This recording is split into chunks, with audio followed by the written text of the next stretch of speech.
सांगलीत राष्ट्रवादी काँग्रेसमध्ये स्वीकृत नगरसेवक निवडीवरून मोठा वाद उफाळून आलाय।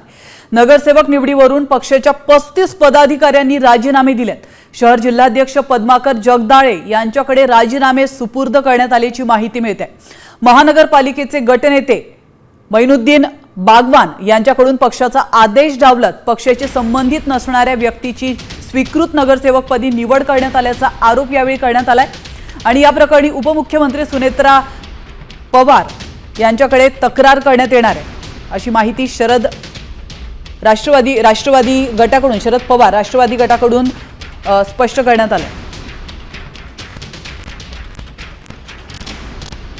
शहर जिल्ह्याचे जेवढे काही पदाधिकारी असतील या सगळ्यांनी आज जवळजवळ 35 लोकांनी इथं सगळ्यांनी राजीनामे माझ्याकडे सुपूर्द केलेले आहेत।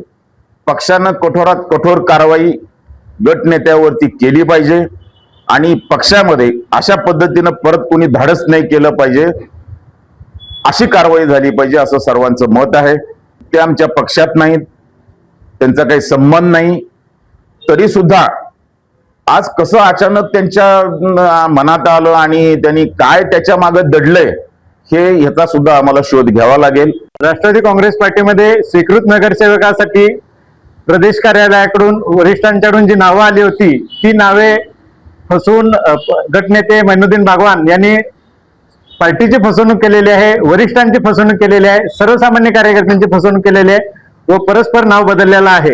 ऍक्च्युली त्यांचं काम पोस्टमनचं होतं, प्रदेश कार्यालयाकडून नाव घ्यायचं आणि महापौरांच्याकडे आयुक्तांच्याकडे द्यायचं। असं असताना सुद्धा त्यांनी पदाचा गैरवापर करून ते नाव बदललेलं आहे व सर्व लोकांची, वरिष्ठांची, कार्यकर्त्यांची फसवणूक केलेली आहे।